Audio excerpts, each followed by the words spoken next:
जटाओं से है जिनके जल प्रवाह मात गंग का, गले में जिनके सज रहा है हार विश्व भुजंग का।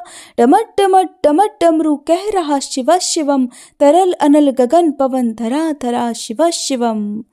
सजल लहर भी हो गई चपल चपल ललाट पर, धधक रहा है स्वर्ण सा अनल सकल ललाट पर। ललाट से ही अर्धचंद्र कह उठा शिव शिवम, तरल अनल गगन पवन धरा धरा शिव शिवम। जय भोलेनाथ, हर हर महादेव। सनातन धर्म में त्रयोदशी तिथि सभी प्रकार के दोषों का शमन रखने की क्षमता रखती है और इसे प्रदोष व्रत के नाम से जाना जाता है। मान्यता है कि प्रदोष व्रत के दिन विधि विधान से भगवान शिव की पूजा करने से गरीबी, रोग, दुख आदि सभी कष्टों से मुक्ति मिल जाती है। इस बार मार्च 2024 में 2 शुक्र प्रदोष व्रतों का संयोग बन रहा है। इस दिन पूजा, दान, व्रत करने वाले भक्तों को भगवान शिव के साथ ही माँ लक्ष्मी जी की कृपा भी प्राप्त होगी।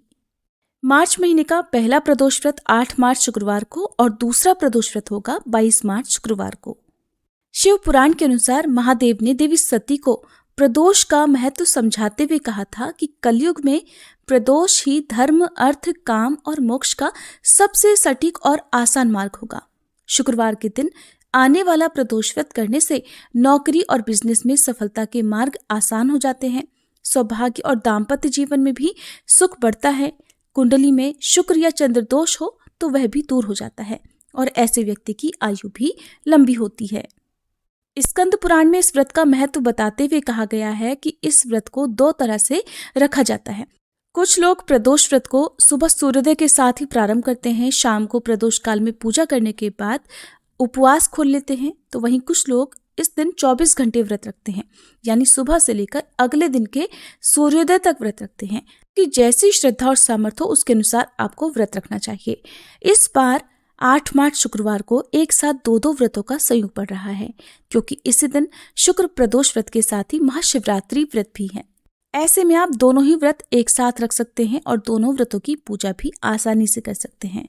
सबसे पहले जानिए प्रदोष व्रत की तिथि और शुभ मुहूर्त के बारे में।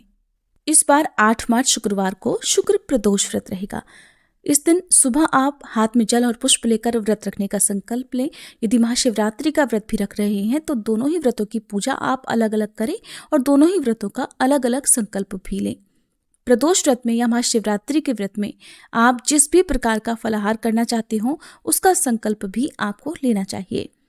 त्रयोदशी तिथि प्रारंभ होगी 7 मार्च गुरुवार की मध्यरात्रि 1:21 से और 8 मार्च शुक्रवार को दिन भर त्रयोदशी तिथि रहेगी, जो कि रात 9:58 पर समाप्त होगी। और इसके बाद से चतुर्दशी तिथि प्रारंभ हो जाएगी। भले ही रात में चतुर्दशी तिथि प्रारंभ हो रही हो, लेकिन शिवरात्रि का व्रत भी इस दिन सुबह से ही प्रारंभ होगा और रात के समय शिवरात्रि की मुख्य पूजा की जाएगी। 8 मार्च शुक्रवार को सूर्योदय होगा सुबह 6:45 पर और सूर्यास्त होगा शाम 6:29 पर। अभिजीत मुहूर्त रहेगा दोपहर 12:14 से 1 बजे तक।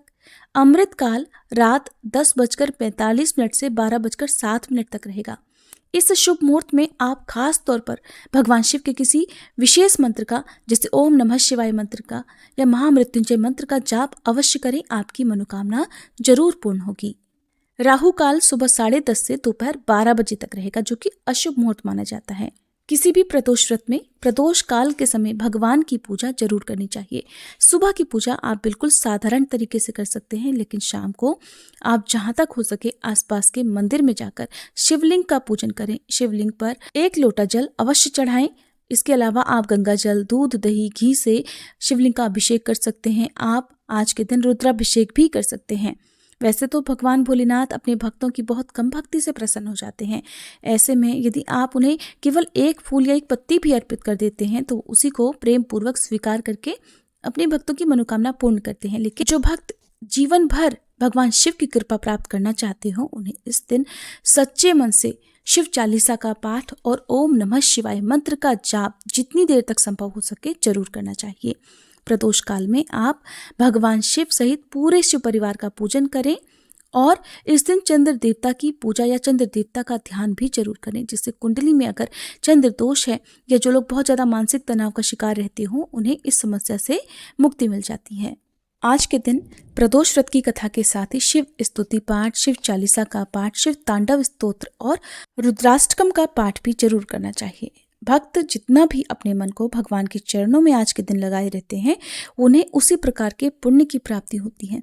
इस बारे में और अधिक जानने के लिए या व्रत की कथा सुनने के लिए आप हमारे चैनल पर आगे आने वाली वीडियो को जरूर देखिएगा। और अगर जानकारी अच्छी लगी हो तो वीडियो को लाइक और चैनल को सब्सक्राइब नहीं किया हो तो जरूर कर लीजिएगा।